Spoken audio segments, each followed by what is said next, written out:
Dun, dun, da, da, da, da, dun, da, da, da, da, da, da, da, da, da. Welcome into Snow The Goalie, the Only Flyers podcast, the People's Podcast, Players Podcast, Prognosticators Podcast, Pedialyte Podcast, the Are the Flyers Still Rebuilding podcast. I'm Russ Joy at Joy on Broad. Next to me is Anthony SanFilippo on Twitter at SanFilippo with the hair growing back in. And over on the side, the man, the myth, the legend, number 6 in your programs, number 1 in our hearts, Bundy, Chris Therien on Twitter at CTherien6. Gentlemen, it has been almost 2 weeks. Is it 2 weeks or 1 week since we last spoke? Well, two weeks since we last spoke. Yes. You forget, I held down the fort during the draft last week. So, yes.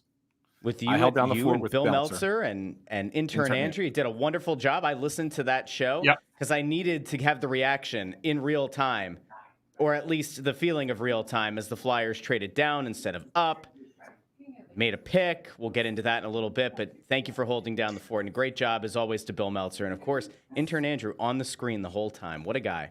What a guy. Yeah, although we had Potato Cam going there for a little while. Struggled at the beginning, but it was all right. It was good.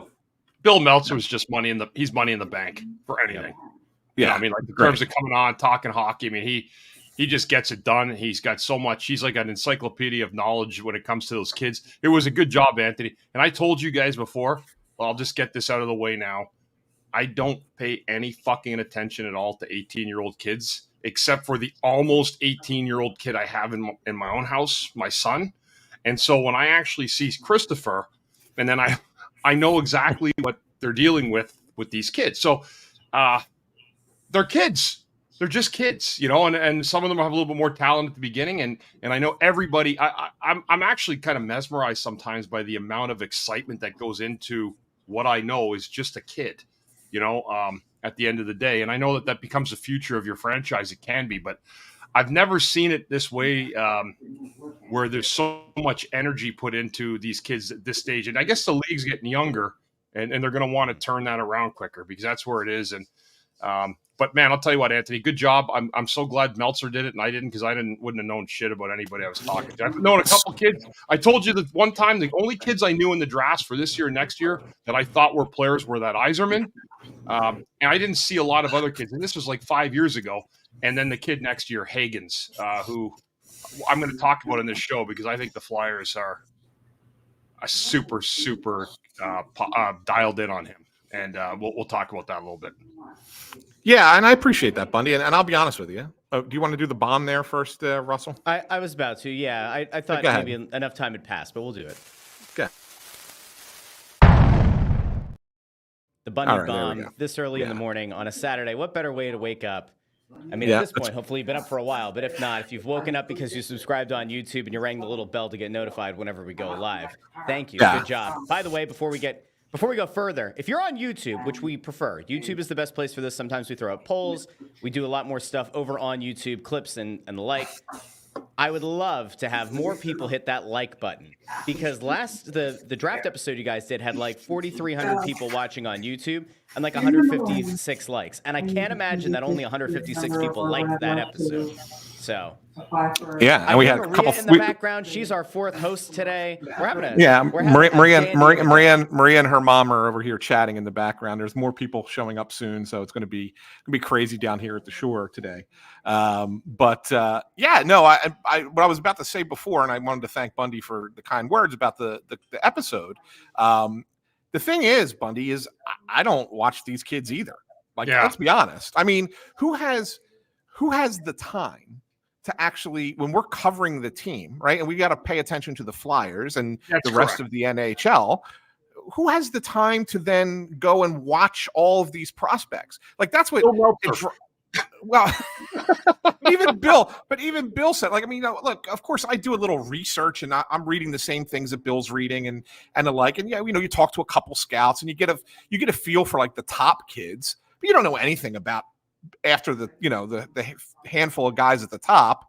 Like, it's like, all right, now it's kind of like you get a little bit of detail, and then as the draft goes on, there's less and less. And so it cracks me up when you see journalists put together like these, 7-round mock drafts and like these scouting reports that these journalists are putting together. Unless your job is specifically to travel around the world watching junior hockey, USHL, Canadian Major Junior, or stuff over in Europe, unless that is your actual job, you shouldn't be putting together these draft profiles because you don't know what the hell you're talking about either. You're just looking at YouTube videos like the rest of us are. Thank you, Anthony. I mean, it's unbelievable, really. Like, I mean, I was reading Twitter, and it's like everybody was an expert. Everybody had a sentiment. This guy's going here. And you know what ended up happening? It ended up being another dud. Like, I appreciate the league and the GMs. Now, the funniest thing is now, right, I'm absolutely, I don't need to say it. I'm certain that times have changed from how GMs have played the game because of social media, because of the interconnection between everybody. It just felt like there was a whole lot of smoke screens put out by a whole lot of people that felt like they were playing big boy games, but they had no idea how to really play the game or what they were doing in the game. And it's kind of goofy. But if that's how they're doing it now, I understand it. But most of the time when you see all these proposed, like you get some media guy out of like, I don't know, Ottawa, oh, we're going to get this guy because he's got a Swedish connection. Okay, great. Like if that's where we're going now, that may be the only way you're going to get anybody in Canada down the road anyways, if you got a connection to somebody. But it's just very, I just found it really bizarre. And maybe that's again, because I'm a dad to a kid who's going to be 18 in 3-4 months. And he's going through a different recruiting process with football. And I still, when I'm in the car with him, he's still that kid. You know, and they ask so much and everyone to be, you know, who they are at 18. You know, we do a psychological profile of them. I mean, come on. You know, I think it's great that they pick kids at 18, but man, I'll tell you what, and the thing I love about it is you don't even know what you're getting. Yeah. Like maybe if you get a superstar, Anthony, you know what you're getting. Like we have high expectations for Mishkov, but if you're going to go like, let's take who was an example? Someone said Ryan Poehling was the 10th overall pick, right? A few years back. Yeah. He's a fourth line guy now. Like no one, when the Montreal Canadiens drafted him, they weren't drafting to be a fourth liner in 5 years. No, I mean, and he's an example of many. Yeah, I mean, look, most of your first round guys are NHL caliber. They're going to be NHL players. The question is how good of an NHL player are they going to be, right? And the thing, I think that the problem is when we get so caught up in it because of what the NFL and NBA drafts have become. Right. And the reality of it is that, you know, they were the first leagues to kind of turn the draft into like a big spectacle. And we get excited about those because college football is on in America. Yes. All the time. College basketball is on in America all the time. So we get to see these kids play. And so you can at least have a little bit more of an opinion about what that player might look like at the next level. With baseball and with hockey, it is a total crapshoot. I mean, go look at the Major League Baseball draft and look at the first rounds and how many guys don't even make it to the majors. And they're drafted in the first round. I mean, hockey has a better success rate than baseball does. It's total crapshoot other than a couple of players, right? And the reason we don't know is because we don't get to see these kids play in high school or, you know, maybe a little bit of college. If you're talking about college baseball players or college hockey players, you might see like an overage kid play a little bit. Okay, fine. But that's about it. I mean, you don't get to see enough of them. And so, yeah, I think it's interesting, man. I really do. And I like looking back at a draft. I think, you know, you start to get an idea maybe 3 years after a draft about how good your draft was. I'd say, though, the best assessment is 5 years down the line because at that point you're determining who's an NHL caliber player and who's not. But you start to get a sense maybe within 3 years. Like, we don't know. Like, all I can remember, and it's kind of funny because a year ago, you know, we have the Mishkov draft, and everybody got all excited about the rest of the picks that the Flyers had. Oh, well, Oliver Bonk was a great pick, and Denver Barkey was a great pick, and they drafted Knubel's kid and Ciernik's kid, and everybody else. Oh, the two goalies. Look at all this great drafting that Danny Briere did. And then a year later, we're now criticizing the draft. And the reality of it is we don't know if any of these players, still, we don't even know. As excited as we were for the players last year, we don't know if they're going to be any good. And as disappointed as people seem to be with the draft this year, we don't know if they're going to be any good. So, like, I think it's kind of like, hey, let's take it for what it is. And in a couple of years, we'll reassess and say, did he get it right? Did he get it wrong? I don't think there's a sentiment out there that Bonk isn't going to turn into something. Like, I haven't seen any negative discourse. No. I've seen good stuff about I didn't say that as well. I didn't say that. What I was saying was we were excited about the picks a year ago. If you go through their entire draft from a year ago, like everybody was like, look at Danny Briere. He's doing a master class on how to get this done and blah, blah, blah. And then this year he's an idiot. Right. So how can it be a masterclass one year and stupid the next? And yet none of these guys have ever played one game in the NHL. So how can you make that assessment?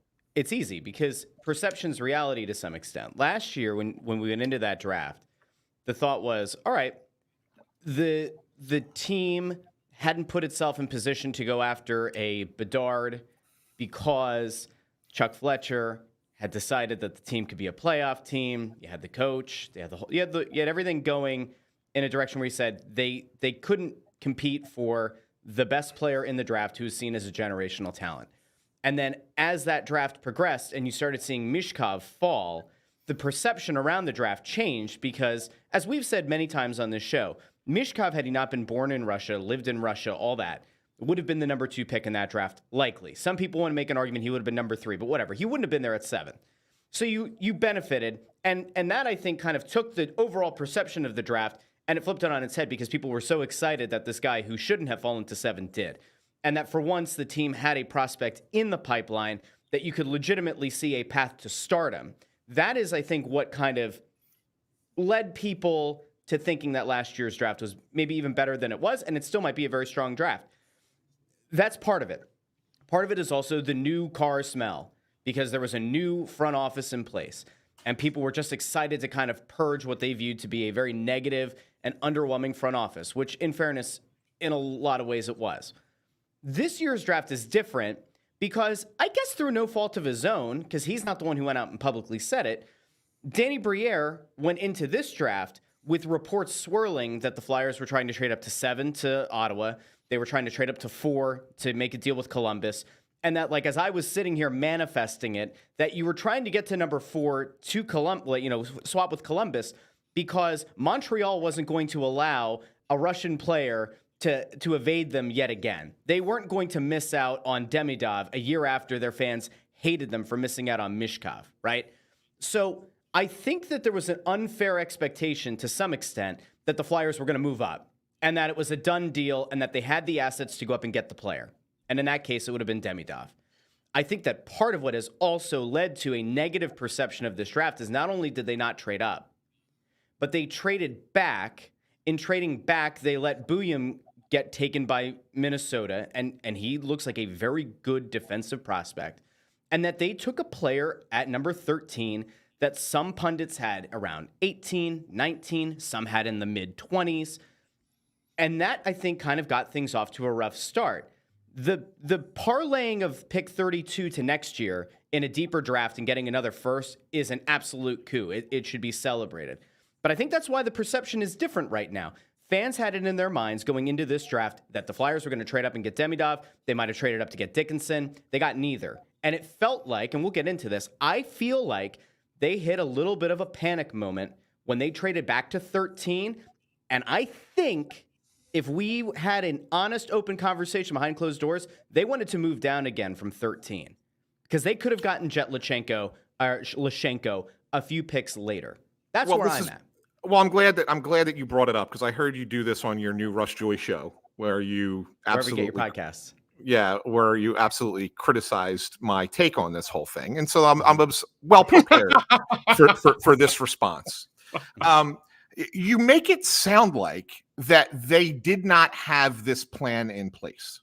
Like, I can promise you, and you know who I talk to, I can promise you that they were more likely to trade down, and they knew they were more likely to trade down a week before the draft. They knew it, okay? Were they going to try and get up higher? They were, okay? But they couldn't. They didn't want to they didn't want to go. They wanted to get high enough to try and trade for Demidov. Obviously, a lot of teams were trying to do that. Columbus talked to several teams. I honestly thought they were going to take a deal that Carolina had offered, that they ultimately decided to not take, and they took Caden Lindstrom. They didn't even take Demidov, right? They took somebody else instead. Columbus did. So it makes you question Columbus's the way they do things. But then they said, okay, so here was how they had it mapped out. Either we can get up to 4 and get Demidov, long shot, but we'll give it a try. We'll stay where we're at. Of course, they try to go to 7 originally, but that was scuttled when Ottawa traded for Linus Ullmark, right? So that wasn't trying to get up to 7 for Dickinson. That was trying to get up to 7 so they have a better chance to get to 4. Let's be honest, okay? Yeah. That stay where we're at 12. If Dickinson falls to us, great, we'll take him. If not, the next guy on our list is Jett Luchanko. And we feel like we can trade back. Now, there were opportunities to go further back than 13. They weren't trying to go 13 and then go back again to 16, because I think 16 is where that was the spot. That was St. Louis wanted to trade up for Zeev Buium. But they were concerned that either Buffalo at 14 or Detroit at 15 would have taken Luchanko. They weren't sure on Buffalo because they knew Buffalo also liked Hellenius, who Buffalo ultimately drafted. Okay. So they weren't sure on that one, but they really felt like Detroit was going to take him. And so, or there was a chance Detroit was going to take him. And so there's a lot of intel that goes on in advance of the draft. That's how they knew Demidov would be there at 4, because they knew who Chicago was going to take it to. They knew Anaheim. Well, they were kind of surprised, I think, by Anaheim taking Beckett Seneca at 3, but they thought Anaheim was taking a defenseman at 3, right? So there were some things. So you kind of ask around and see and get some feelers out there, who's going to take who. And there was a worry that Detroit would take the player who they wanted next. So that's why they didn't trade back to 16, because then they wouldn't have gotten Luchanko, or there's a chance they wouldn't have gotten Luchanko. They liked him. This was not a panic move. Now, do I think Jett Luchanko is going to be a star player? I have no idea. I don't have no clue what he's going to be. I know some people say, oh, he's going to be a third liner in the NHL, ceiling of a second line center. Whatever. Okay, fine. Whatever it is, it is. But the reality of it is that they think he's going to be better than that. That's what so you got to trust your scouts. It's something that we used to criticize Ron Hextall for, because he didn't trust his scouts, right? Briere is trusting his scouts, and they liked this kid Luchanko enough that they felt that they could take him there. Whether they were picking him at 13 or 16, what's the difference? He's going to be either good or not good, regardless if you took him at 13 or 16 or 18. Yeah, I agree. I agree. You're totally right. Matter. That's what I'm saying is, like, again, there's nothing to do with Ryan Poehling. I just heard his name the other day with the 10th pick. So I'll use that as an example.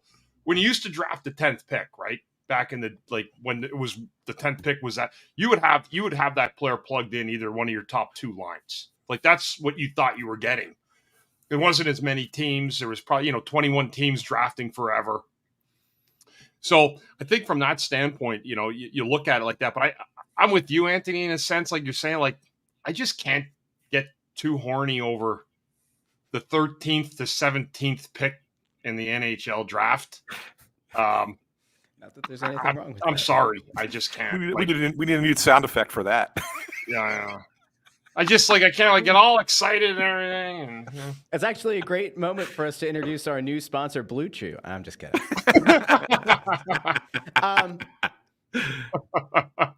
And I don't want to take you to task, but I almost want to take you to task a little bit. Go ahead, please do. I'm ready for this. But it's not specifically about your take. I still think that based on, and I have to defer in some ways to the people who do get paid to do this stuff. And I read what Adam Kimmelman wrote going into the draft. Respect Adam Kimmelman. Respect some of the other folks at NHL.com. They had Luchanko going later in the first round. Mm-hmm. Buium, to me, without having watched a ton of his stuff, there are certain skills that you would expect to translate. Luchanko is known as being this guy who has elite speed, can handle the puck at top speed. It's not like he's just a straight line skater, and then when he actually has to make the decision, he can't do it. That's the one thing you can hang on to. I worry about the fact that he appears to be an potentially undersized center, and that if he can't play center and he plays wing, that to me changes the calculus on how valuable it was to have him there. I'm not going to sit here and say that Hellenius was absolutely the pick, because he happens to be one of the youngest players to ever play in the Finnish league, and the fact that he was one of the youngest to play, I think, for the national team. That's not it. I don't really care. And I have to imagine that the scouts have done enough that they knew which guy to go with. But when you look at defensemen and you look at the blue line and you look at what this organization has depth-wise and what the ceiling of a lot of those players, the perceived ceiling of those guys are, I would have been fine with them taking a defenseman in the draft because we knew that going into this one, this was a draft that had been touted as having a lot of defensive depth. So I was surprised that they passed on the opportunity to take him. And he, it would appear, is a very good puck-handling defenseman, and that he could perhaps be somebody who could contribute in a meaningful way. It seems like the Flyers went after Jett because of the speed and because they think he can help on the power play. We have no idea if that's going to come to fruition. Russ, I just want everyone to know that I said I don't get too horny over 13 to 17 picks in the first round. Yeah. Yeah, okay. That's what I meant. And I never will. Ever. Okay. Yeah. Okay. Now that we've gone back to that. Here's my problem, Ant. Yeah. It's not even about the selection. It's about the position that you ended up in. And I hope that if nothing else, because I am concerned about the direction that they appear to have gone in, and we have to transition at some point here to like some of the signings that they made, the re-signings they've made. Mm-hmm. This draft should be a warning sign to this organization for what cannot happen this year. The Flyers' inability to move up to number 4 is due in large part to the fact that Columbus did not want to move back to 12. And as you had pointed out, maybe the move up to 7 would have been to make it easier to get that move to convince Columbus to move back. When you come back to what this past season was, and it was supposed to be year 1 of the rebuild, and like whether you want to call it a teardown, a retool, whatever it is, the Flyers, because they played this game of trying to make the playoffs, and they did, and this coach did, they actively cost themselves, I would argue, the ability to go up and make a move to get a guy that I do think has star potential in Demidov. And whether anybody wants to agree with that or not is fine. But I do think that this is one of those times where we have to look at it and say, this is why so few teams in the history of the league have been able to, quote unquote, contend for a playoff spot while also being in position to get star players in the draft. This cannot happen this upcoming year going into a better draft. So I'm glad you brought this up too, because I knew this was coming as well. The reality of it is, when you look back to the start of last season, the Flyers had no intention of being that competitive going into the season. The league, the conference fell back to them. Let's be honest about it, okay? They did not intend to be contending for the playoffs. If you go back and listen to everything that they said, they all said it all the time. We're not going to playoff team. This is a rebuild. We're going to take it. It's not like they were gaslighting us and then making pretend that they were rebuilding and then they were going to go for it. They even traded one of their best defensemen at the deadline, right? Just to show you that, hey, even though we're playing as well as we are, we know that this is about the future. This isn't about right now. So you had a bunch of teams that were underperforming in the Eastern Conference, and the Flyers just happened to be there. I mean, they were a mediocre team because the rest of the conference was mediocre. If the rest of the conference was better, the Flyers would have been at the bottom, right? Yeah. So it just got to a point where it's like, well, shit, we're still in this thing. We're still in this. Give it a shot. Why not at this point? Because you weren't going to fall back to as bad as the teams like Columbus and Chicago and San Jose were. You just weren't, because the conference was so bad. You weren't going to get that bad to be able to pick top. You saw how the lottery went. Nobody moved. The lottery, the way the NHL lottery works, nobody ever. It's stupid. So they basically end up in the same spot that you finish. So at that point, you're like, well, shit, we might as well go for it, because we're not going to be top 4. We're not going to get into the top 4 in the draft. So might as well go for it. At some point in the season, that happened. That wasn't the plan going in. But we have, in fairness, though, Anthony, we've laid this out to our fans, talking about the Torts effect. It's happened 2 years in a row now. It really has. I'm gonna sit here and I'm gonna give a little clap here to Torts, right? I know he's not our biggest fan, and that's fine. But what I will tell you is he's made the team better. If you want a chance to win the cup, you've got to pick super, super high one of the years. You do. You have got to have one of the top 3 picks, preferably 1 or 2. I know the Flyers people say, well, we had it with Patrick. Well, I got news for you. We don't have it. So he's gone. That's the problem is spinning around. And I agree with you. If Torts made the team better than they're supposed to be 2 years in a row, he has garnered them points that they should not have gotten or would not have gotten without good coaching to raise the bar for the team on a competitive level. It wasn't the skill that got elevated. It was the compete level through a bulk of the regular season. And that's why the team played the way they did. Now, what happened late, we've talked about it. I don't want to keep regurgitating it. I put most all blame on Torts for what happened. I think it was just an absolute mess the last month of the year. I think it was one of those things where you go start a fire and then you pretend you're the fucking fireman with the hose. Oh, where's the fire? Oh, is there a fire here? It just, none of it looked good. It was an embarrassment, to be honest with you. And the players, I'm going to be honest, we talked about this too. I know what they've said in public and in private outside the rink. I don't need anyone to tell me different. I know what's going on.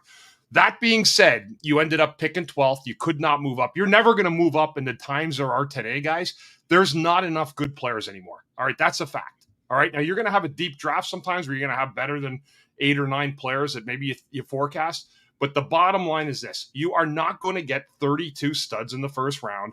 The draft falls down lower and lower as you go, and it becomes more of a crapshoot. The good thing is that there's 32 teams. There's tons of jobs, tons of availability to play. But that's really where they're at. If you're going to get the 12th pick in the lottery and your expectation is to go up to 3 or 4 just to trade players and picks, that is probably an unrealistic look at it. So what I think, this is just my guess of what the Flyers are going to try to do. I don't know this. This is my own speculation. I think the reason that they have kept things the way they are right now, they feel this is a year that they don't go beyond where they were last year. So if you want to have your tank year, and I don't want to call it a tank year, this optically looks like the tank year. And I'm telling people now that from a couple conversations, and yes, he's the same age as my son now, I think that they love Jack Hagens more than any player that's been around in the last 2 years since they've been running these drafts themselves. And that's what I think. That's the truth. But you're not going to get there patchworking. You have to draft high, and that means that your team is going to have to suck. Really fucking suck at some point to get there. And that's the pain of the fans. That's the honest pain of the fans. You can keep chipping away and getting this free agent here and maybe re-signing that guy.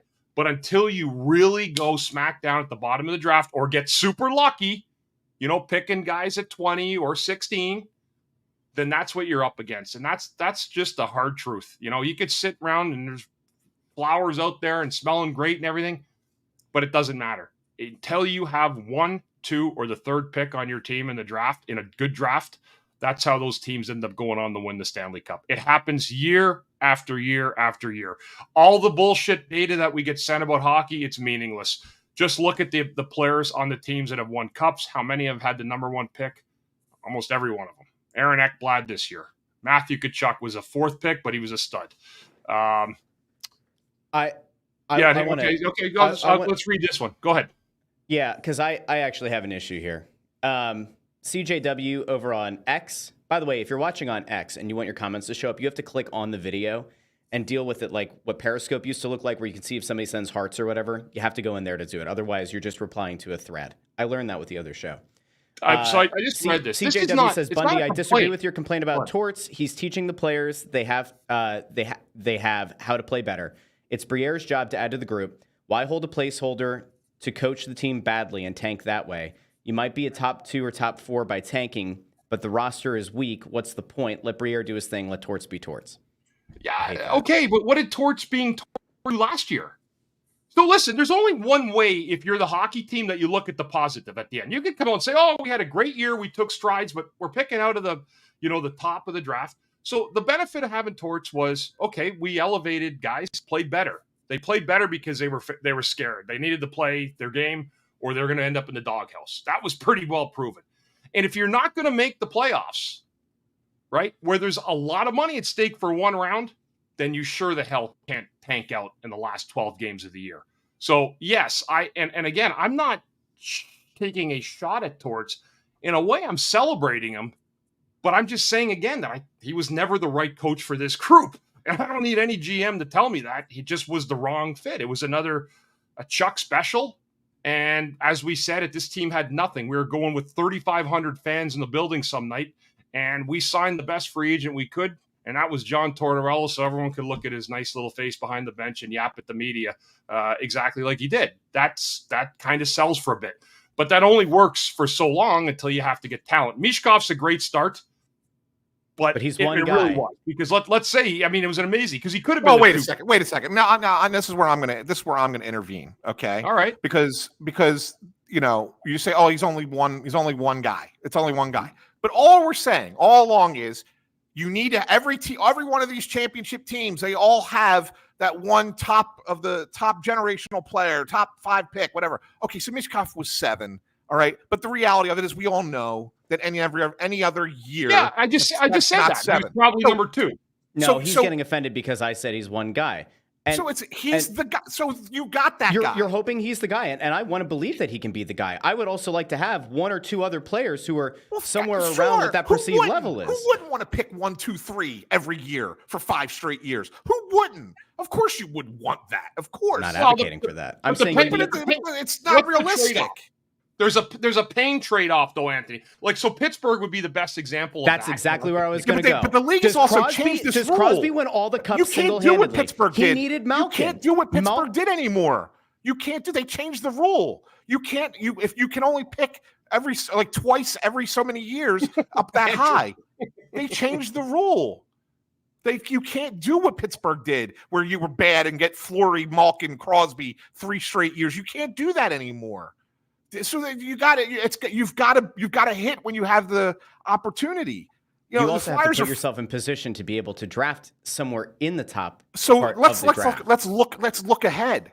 Okay. Well, hold on. I want to go back to that guy's comment really quick because I think that we can turn because there's a lot of promise around 2025. I want to finish this negative before we get to the positive. The reason that I have a problem with the line of thinking of the guy on X who went at Bundy there is. Culture is important, but when you're actively talking about a team that has a ton of players who won't factor into what this thing is going to be when you're ready to flip the switch, the culture is being used on players who aren't going to play for you. And so I genuinely don't give a shit. Your culture only matters to me if you are 1 or 2 pieces away and you're trying to take a team that already has that good young core in place and you're trying to teach them how to win and you're going to flip the switch in a year or 2. So many of the guys that are on this roster right now will not be part of that. And that, I think, is where I just have the general issue. What's the face? They've had conversations. They've had conversations about some of the young guys. And there are a bunch of vets on the team who can't be here when this thing is ready to flip. They've had talks about, and teams have been interested in Farabee. They've been interested in Frost. They've been interested in Laughton. All 3 of those guys, if they were sent away right now, it wouldn't change anything about the trajectory of when this team is ready to be what you hope is going to be a Stanley Cup contender. You can right now, and Laughton is the number 1 where I come back to 2 opportunities last offseason and around the deadline to make a trade for a high pick, at least 1 high pick, whether it was this year or next year or 2026. Him being on this roster serves little to no value to what this team is going to be when it's ready to flip the switch. I liked Joel Farabee as a player. I think that Joel Farabee has shown you what he is going to be. I don't think there are 2 more levels he's going to go up. Morgan Frost has shown you that under this coach, he's going to be what he's going to be. I don't think there are 2 more levels to it. If all 3 of those guys are gone, I don't think it changes much. So culture, that's fine. Garnet Hathaway isn't going to be a long-term piece here. Sean Couturier might be a long-term piece here just because of the contract. Travis Konecny, who we've had this conversation about for weeks now, is either going to be signed to an outrageous deal, possibly, or maybe the team considers putting him on the trade market. I just don't see what the thought process is here. If you're going to keep rolling with this coach and culture, and next year you're drafting at 12 again, you done fucked up, Ron. You missed your opportunity 2 years in a row. With the understanding that it's a rebuild and a new era of Orange, you will have taken 2 years that should have been the rebuild year's draft high, and you will have missed the opportunity. That's a concern. So you know what I'm hearing here, Russ, is your complete, absolute inability to understand finance. How were they doing it with the contracts that they had and the situations that they were in? They had to get out from so many bad contracts. This is a year where they have all this dead money that they had to do because of bad contracts. It takes time. So you couldn't just blow it all up like that. You can't just do that. It'll take even longer. You're missing the point. You have to understand that they had to get out from Kevin Hayes. They had to get out from Tony DeAngelo. They have to get rid of the whole Ryan Ellis situation's a nightmare. They're going to buy out. They had to buy out Cam Atkinson. They're probably going to end up buying out Cal Peterson. They had to take that contract back. Like, there were so many things that they had to do to make changes to this roster that had to do with the money. And you can't get better until that's all cleared up. You just can't. So you might as well see what you have and go with what you have until that time. So you're making a totally different argument. No, I'm not making a different argument. You are, because they were able to get out from under the Kevin Hayes contract. They're not, because they're still paying him. They're paying part of it, but they were able to get out from some of it. But that's my point. You had to wait till they traded away a guy who, in theory, was going to be one of your probably top point producers in Kevin Hayes to try to get worse. That's swell.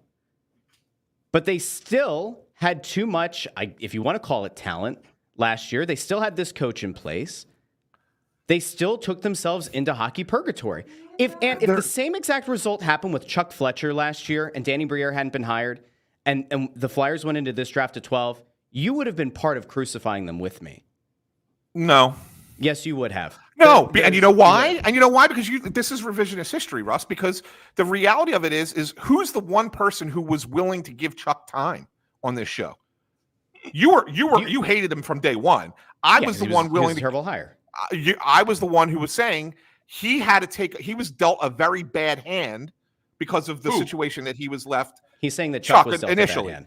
Initially, because of the situation that he had to take over after Hextall screwed everything up. I hear Carolina's like looking at him, dude. This, you gotta love this. I heard that the other day. Someone said they're interested in Chuck. So no, but and ultimately he failed. There's no doubt Chuck Fletcher failed ultimately. But the reality was that I was willing to give him more time because, again, he was dealt a 2-7 and said, make a winning poker hand out of this. We call that the boon. Do you call that the boon when you play poker? We always call terrible. That the boon growing up. So it was he had to do that, but the steps that he took were the wrong steps. He ultimately didn't get it done. Okay, there's no question. So when you sit there and say, well, if this was Chuck Fletcher doing it.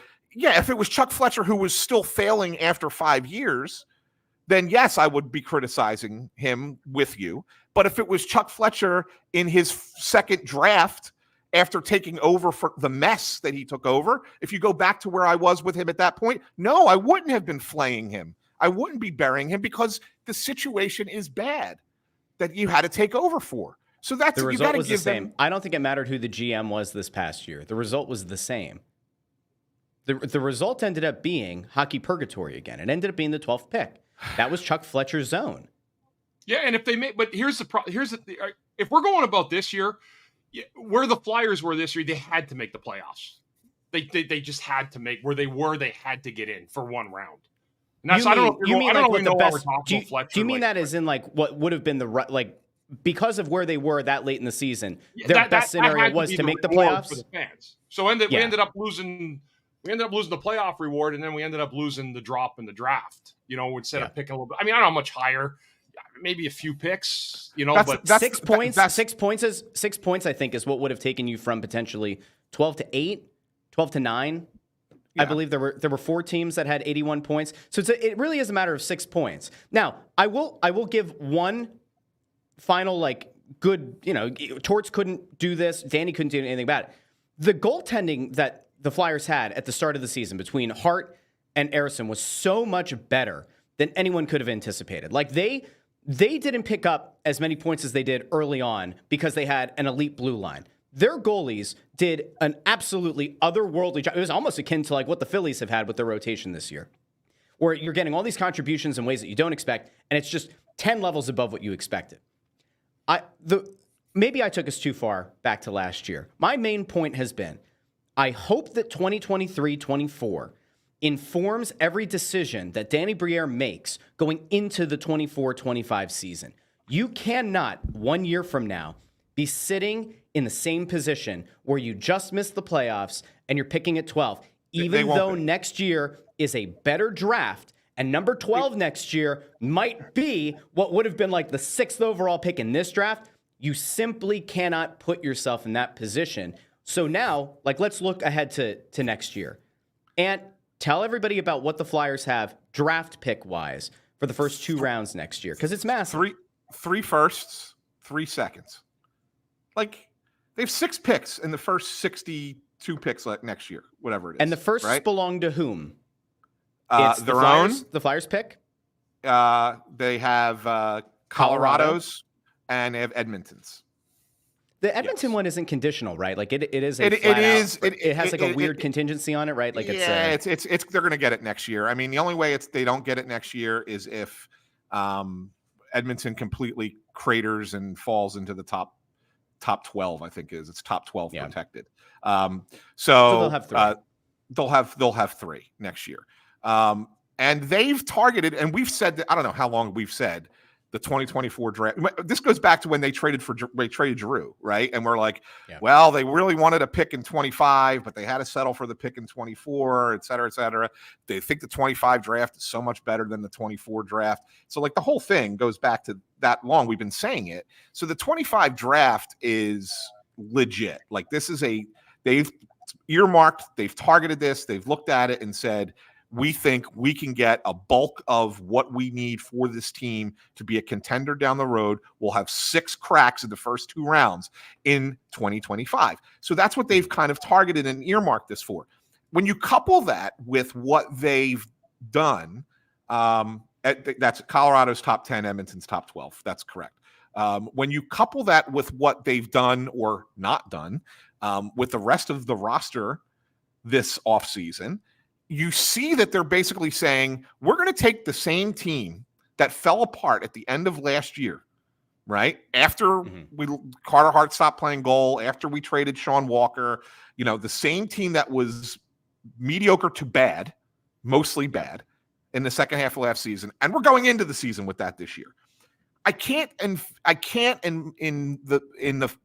anywhere in the back of my head come up with a way and say, oh, well, that means they'll be just as good or better next year. Like they're not going to be. They're going to be worse. They're just going to be worse. There's just no, I mean, they would need a lot to go right for them to be as good or better than they were a year ago. And so that being said, you're going to be in that. You're going to be a little bit higher in the draft in 2025. Do you get to 3 or 4? You might not. If you're at 6 or maybe you're at 6 or 7, whatever the case might be. I mean, it depends on how you don't know what other teams are going to be. You can't, again, you're never going to tell players you have to lose on purpose, right? Or coaches or players that you can't tell coaches or players you got to lose on purpose. That's never, ever, ever, ever going to happen for any team, anywhere, any sport. But you can manage it the way they managed it this offseason and not brought in any additional talent, not brought in anything to make the team better. And hey, if we happen to get a little bit worse, then we happen to get a little bit worse. Do you get as far down as 1, 2, 3? Maybe not. Maybe you do. Depends on what else. Depends what the other 31 teams do in the league, right? Maybe you get that far down. But the reality of it is that they looked at this draft and said, this is where we're going to make our bones. And even if they're at 6 or 7, do they feel like, hey, we can get into that top 3? Maybe we move one of those picks, those extra first rounders, or maybe a first and a second and get up as high as we need to go. Like there are things that you do like that they've positioned themselves for. Now, if we're here a year from now, right, and they're picking at 13, 23 and 28, 26 or something, whatever, right? And it's the same thing again. They just missed the playoffs. Oh darn! Then I'll sit here and say, you know what, guys, I was wrong. You guys were right. Yeah, they really screwed somebody this up. bookmark that. Can somebody please make a note of that? Make Allison, bookmark I think, is listening. Find it. Allison's our number 1 record keeper. Please bookmark it if that's the case. I don't see that happening. I just don't. I don't see it. I'm sorry. I think that this is exactly what you've been screaming for years about tanking, while this isn't quote unquote tanking, I think that this is what the closest thing that they're going to get to. And it's going to be exactly what you've asked for, that they've put themselves in a position to get a lot of players, a lot of assets. I don't know what else you can ask for coming out of that. So then let me take that and throw this to Bundy. Bundissimo, my dear friend, sometimes you see reason with me on the idea of having to draft high. They have 3 firsts, they have 3 seconds going into next year's draft. I will continue to pound the drum that while Scott Laughton is a wonderful human being and a decent enough hockey player, if we are looking at trying to get to a scenario where you're taking more talent away from the current team in order to give yourself a better chance to draft somewhere high in next year's draft, are you exploring a trade for the Scott Laughtons of the world, for the Rasmus Ristolainens of the world, even for the Travis Konecnys of the world, to get even more draft capital here, not necessarily to make those picks, but so you have more ammo if you want to trade up? Where do you land? I mean, you know what, Russ, and again, I'm not going to pretend I'm this Monday morning GM here because Danny does, I think, he's got his hands tied some ways. I think there's some things he might have done differently, and maybe I would have done it differently too, and then I would have been critiqued for it. So I'm always fair like that because I know they're trying and absolutely, but it's hard. It's hard, and when you get up in those slots, you have to hang on to those top picks. Like, so I saw someone say no one's going to trade the number 1 pick if it's Higgins. He's not Bedard. He's not, but he's a very good hockey player. That being said, Russ, yeah, I mean, there's been a lot of smoke around the fire that seems to be Scott Laughton. I mean, he seems to be tied to every trade. And again, like I think we got a part of Danny at the deadline talking about like he's a guy that unifies people, brings people together. And there's something to be said for that. But if this year is the year that you're really, like as Anthony said, and I don't want to say it either because the team will compete. They did last year. Remember, people were coming into the building last year, even when they didn't know what it was all about because there was an excitement. I expect them to come back into the building this year, especially to see Michkov, come in, check. The team worked hard last year. It had a collapse at the end. A lot of things went bad. But, yeah, I'm looking at the wording and the things I heard at the end of last year that are meaningful to me coming from a coach's mouth or a GM's mouth or just kind of feeling the optics of the ice of what's going on. TK, I have a little nugget on for everybody. The 2 guys that I'm surprised are still here would be Farabee and Laughton. I think that based on the fact that Laughton's been here, he's had a great run, been a great guy, but he could be an asset for somebody else that you can get a pick back for. So if you're going to, and following with what Anthony said, I agree with a lot of what both of you said. If this is, I don't want to say this is the tank year, but this is going to be the closest that a tank is going to look like based on the personnel that the team has, and then not going out and getting like a Steven Stamkos or even entertaining that. That's not part of the plan. So yes, I do agree that maybe it's okay to continue to build some picks, build some capital because I think you'll get a lot for those guys. But again, it just I'm not sure exactly what that plan looks like. The questions I have right now is what are the defense? How is the defense going to improve? Is Drysdale going to be better than he was last year? Anaheim, I read some stuff of the draft that they moved on from him beyond what it was. They felt that he was not going to be part of their future in a sense that he wasn't what maybe they were hoping for. Maybe that was the injury. That being said, he showed a lot of stuff last year, I think, for the team at times that was exciting. So you got a guy there to look at. But I think for the forwards, guys, like I think I like Farabee when he's playing well. I don't know if it's a right mix with him and Torts, but I think that he's a guy that you can get a pick for and turn that pick into something else. As for TK, his agent was my agent, and that was a lot longer than TK had him. And we've been friends for many, many years since I was about 16 years old, Pat Morrison. All I have to do is just shoot him a text sometimes to get a call back, but it's not exactly how you want to do it. We were talking about TK, and again, there's a lot of good stuff going on around it, but they have a number. They're married to a number. And they feel, from their standpoint in their camp, that there's a fairness to their offer, and there's definitely a comparable list that they have. Now, people here are going to say, well, he's got 1 goal in 22 playoff games, and he's a 70-point guy, where other guys that are making that kind of money once are getting 100 points, like Pasternak and along those lines. I will say this: I want TK back. I think TK definitely wants to be a Flyer after talking to Pat. But I will say this: if it doesn't go good or things are not moving along, there's a lot of money out there being waiting to be spent by other teams. And just not that I heard this, but I get a feeling that they will wait that out if that's the case. So I don't want to say that they're kind of like hanging Danny out to dry on this one and saying it's our way or the highway. But if it's the highway, they may have to take a look at that. I don't know. I mean, would I be devastated if Konecny got moved and there was a whole haul? No, I wouldn't. I wouldn't at all. But if you are going to sign him and he's a good guy and a good player, I like Travis, then figure out a way to get that done without it dragging on for long and it absorbing a bulk of the conversation. One of the things in that regard, Bundy, and it's great stuff that you just brought to the table there.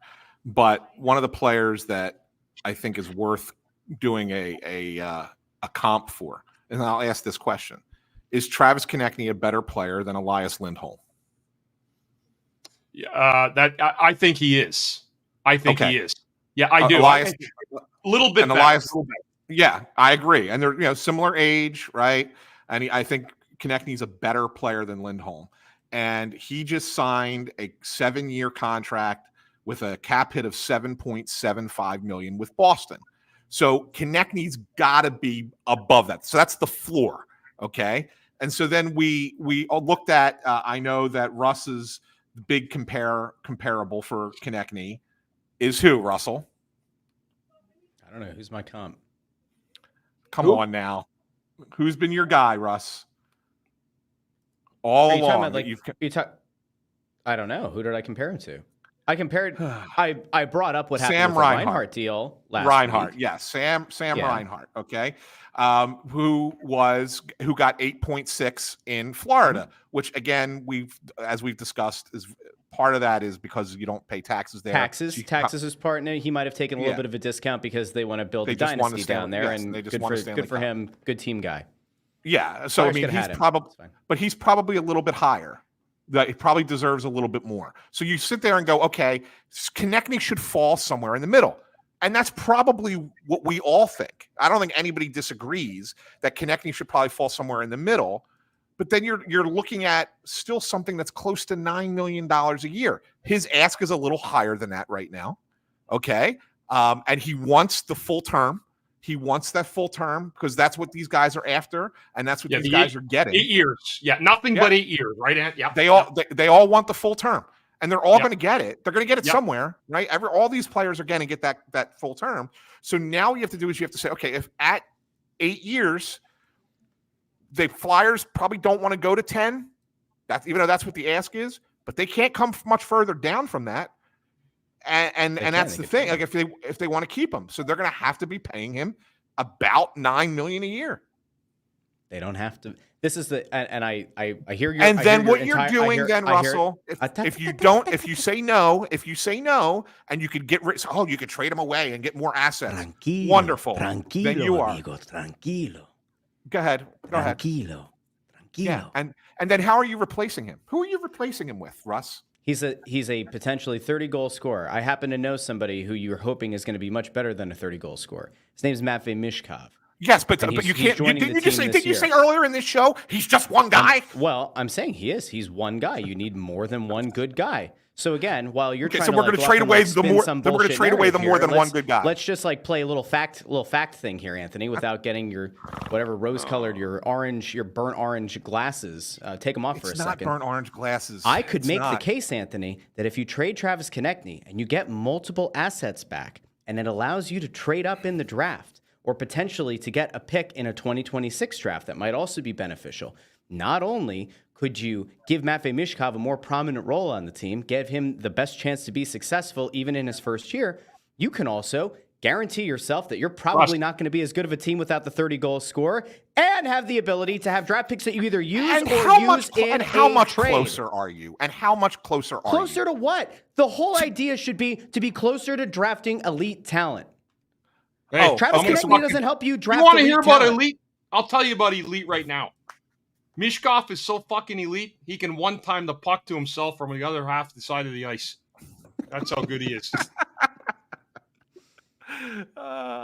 You get nowhere closer. Russell, by doing that. All you do is you're punting. You're pushing it further down the line. And you might be okay with that. You might be okay with that. But I'm not sitting here saying I want to wait 10 years before they're good. I don't want to wait that long. Buddy, you've been waiting more than 10 years for them to be good. They've been a purgatory team for a decade. What the hell are you talking about? I don't want to wait 10 years. And if the Flyers did a lot of what you want, they would just be in hockey purgatory for another 10 years. You're freaking insane. I'm not saying 10 years. I'm not. But that's how I'm long a human being who has been treated to mostly bad Flyers hockey my lifetime. To a lot of very bad teams. Yes, you have. I haven't gotten to and you live. Want it now. I haven't and gotten to live the 70s. Sorry, guys. I wasn't born for 20 more years. I didn't get to go to a parade on Broad Street to celebrate the bullies. Okay? I'm not really old enough to remember some of the best years of Bundy's career and Lindros's career. I remember a 2010 team that was truly something of a fluke that was able to, on the last day, qualify and go on a magical run. And then Chris Pronger got hurt and it fucked everything up. And then they decided to trade away the captain and their best sniper. And fine. I have mostly in my life as a person who supported the Flyers, now covers the Flyers, I've not been treated to particularly good Flyers hockey. So yes, call me crazy that when I saw a new GM get installed last year, I said, this is the perfect opportunity because with every franchise, when you replace the GM and your team has been stuck in purgatory or bad, they are given at least 2 to 3 years to be bad and to try to draft high. And again, they didn't do it last year. They have the opportunity here with a few moves, trade away a Laughton, trade away a Farabee, maybe even consider the haul that you could get for a Konecny. Get yourself the draft capital to either draft at those positions or make a trade. Make some hockey trades. I feel like for the last 18 months, I've been told hockey trade, hockey trade, hockey trade. They're not making hockey trades.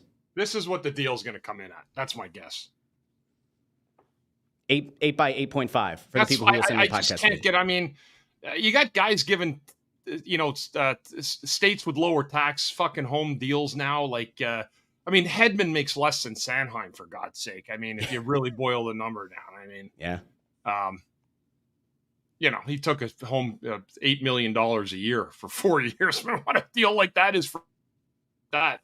But I don't know, Russ. I know what you want. You can't trade everybody, buddy. You got to have some people on your team, But you can make a few trades here of guys that I don't think ultimately either fit your timeline or aren't necessary. You make that seem like it's an easy thing to do.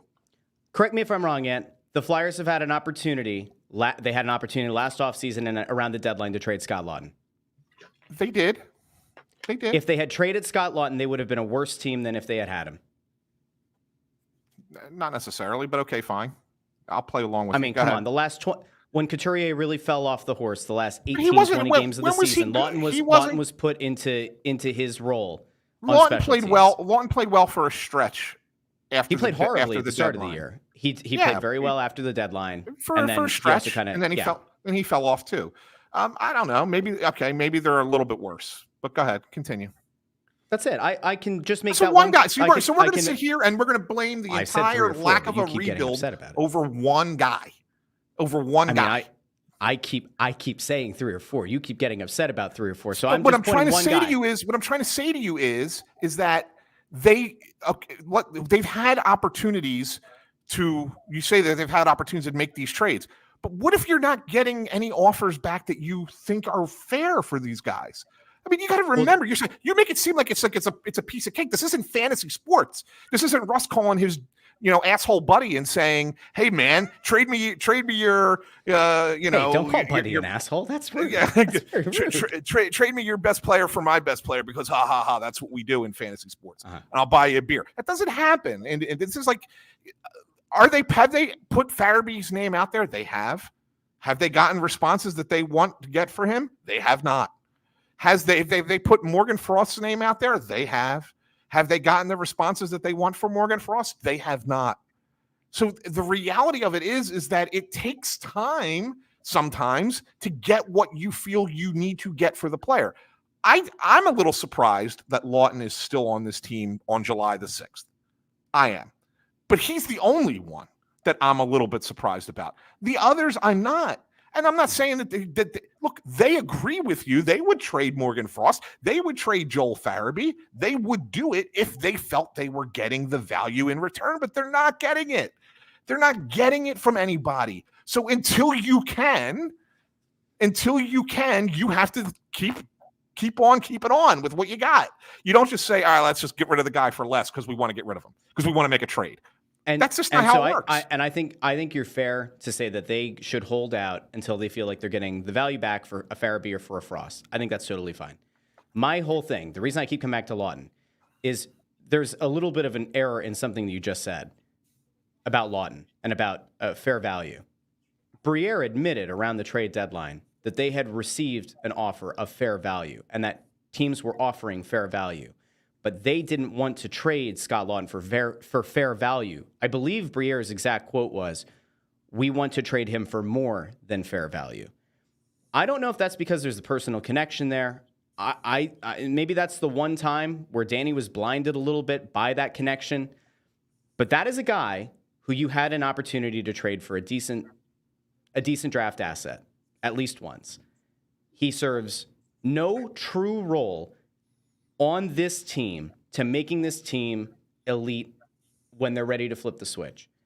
You want to make the case that Frost should center Mishkov, or maybe they're going to make the case that Laughton is going to center Mishkov because he's a more responsible two-way guy. Somebody has to say it publicly. Put out there, like, you don't have to say, hey, the reason that we aren't trading a guy is this. You come out and you say at the next press conference or whatever, sometime this summer, we really believe that Scott Laughton is going to be a valuable asset to our team this year because we think he's going to be critical for Matvei Mishkov's development. That's it. That gets all the heat off the organization again. I just keep coming back to you. At some point, you do have to make tough decisions. Tortorella said it last year. Sometimes you have to make tough decisions on players around the deadline. They made a tough decision in getting rid of Walker, but that was it. They haven't made any of those moves yet. Perhaps they will this offseason. But in this rebuild, they've acknowledged it, but their actions and their words aren't exactly lining up. That's my concern, and they have a whole offseason here. Maybe they will make moves. But as of right now, I think it's fair that somebody who's in my frame of mind, at my age, who's seen what they've seen, that you might say, we're being told one thing, but it sure doesn't feel like they're doing a different thing. That's it. No, I just think that you don't understand how it works. So that's where I'm at on it. But you were never going to agree on this. We're just never going to agree on it.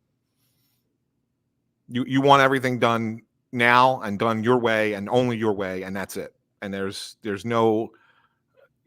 I have a feeling that if your eyes would be so opened if you had an opportunity to sit in the room with these guys and see how it goes and see how it works and be like, oh, really? Oh, then I think you would have a different tune. But it's okay. And I think that's what makes this so great, because we've all got different perspectives, and yours just happens to be the least informed. That's all. Also happens to be one that just doesn't want to watch shitty Flyers hockey for another day. No, but none of us want to watch shitty hockey. None of us do.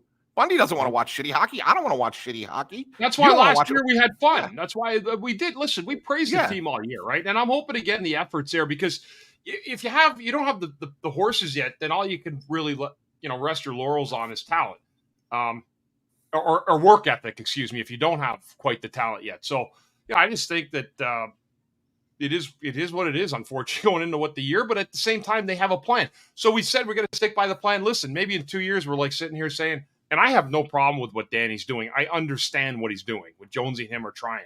They have a vision. They're trying to plan. At least there's a plan. But this year, I just think more like last year. I don't know if they're going to be where they even were last year for bulk of the year through the middle of the season. And again, Danny will tell you in camp that will remain up to the players on the team, and that's true.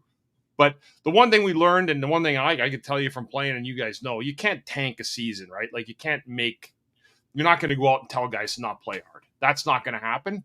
But I do think this is kind of a setup for what is maybe the 2025 draft. That's all I can think of at this moment. There's no interest in free agencies. I know there's a little bit of money left, and I think they're going to wait on Konecny, but I don't think it's the rocket scientists that maybe a lot of us are making it out to be. It might just be more simple than that. I think that's fair.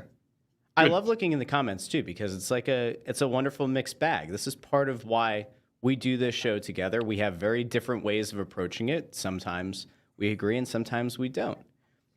I'd love one of two things. Flyers either make some moves, and they're an absolute dog shit team. We go down there every night, and we're watching the kids play. Some of them prove that maybe they are actually better than the organization thinks.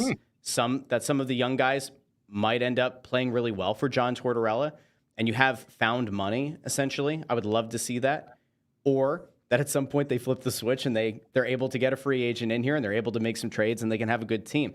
Last year was a thrill. Getting to actually cover a team for a bit that did feel like they were poised to make a playoff run, a very unexpected one, felt great. And then the bottom fell out, and then it was almost like you're left with a total sour taste. It's like having a surprisingly good appetizer, a great main course, and then the dessert comes out and like the souffle kind of fell in. Or the ice cream was a little bit too icy. So I do have one question here before we go. Who centers Matvei Michkov this season? If you had to put money on it right now, who is his center? I mean, it's really what? Couturier, Laughton, or Frost are probably your top three options there, right? I would say it's probably going to be Frost. Yeah, at least at the beginning. Yeah. At least at the beginning. I mean, I'm sure he'll have multiple guys do it, but I think Frost probably the beginning of the season, assuming Frost is here. Yeah. But if not, then probably Coots. But so, does that mean Michkov plays top line with Coots, or is Coots the second line center? I think eventually he's going to get to the top line. They're not going to start him there. He's not going to come in first line center day one. Or first line winger day one. I don't think that's the case. But I do think that at some point he'll play with him. Yeah, for sure. Interesting. But yeah, very interesting. All right. Great job. Let's see. It's good stuff, Russ. You better wrap this up because Maria might start hating you again. I can't live at the whim of Maria. You're the one who has to keep her happy. You can't live at the whim of Maria, who's standing over my shoulder, waiting patiently to go to the beach. That's your problem. You're gonna listen. You go have fun on the beach. Me too. Make sure you don't burn. Bundy, make sure you don't burn. I won't burn. Well, I'm not gonna burn. I'm not gonna burn, Russ. Okay. Well, great seeing you, Russ, and we'll catch up again soon. That's right. A big thank you to everybody who joined us live on YouTube, on X, on Facebook. If you haven't done so already, make sure you hit the like button on YouTube. That is a big help. It helps more Flyers fans find this show. If you haven't done so already, if you have a podcast app that you love, Spotify, Apple Podcasts, Amazon, Pandora, wherever, subscribe there. And if you can, leave a 5-star rating on Spotify or Apple Podcasts. And what we'd even like more than that is if you go over to Apple Podcasts and leave a 5-star review. We'll read it on the show. Lee C is a wonderful person, and I swear Lee C leaves a new review every time. I don't know if it screws up the algorithm. I don't know if it's helping us. I don't know if it's hurting us, but Lee C is committed to that. Lee C did tell us, though, guys, I forgot to mention this, like 2 or 3 weeks ago. We said, hey, we might do some stuff on the YouTube channel at some point next year. We might do like a membership thing for like some additional content. And Lee's like, I'm going to unsubscribe from everything if you start charging. Lee, I'm just going to let you know this. We are not going to make the main show something you have to pay for, all right? The Snow the Goalie channel remains the Snow Goalie channel. We might do some additional stuff at some point, but this stays free. And if you don't like the show, you get your money back since you're not paying for it. You get it. All right, guys. Great stuff today. We will be back next week with the new Snow the Goalie. Maybe some reaction from Dev Camp. I saw a lot of people early in the comments. They were saying they've been out to Dev Camp. So let us know what you think. Tag some stuff on Twitter, on Facebook. Let us know your thoughts, and we'll bring some of them up on the show next week. So for Bundy, for Ant, I'm Russ. Thanks for watching or listening to Snow the Goalie, the Only Flyers podcast. We will talk to all of you next week.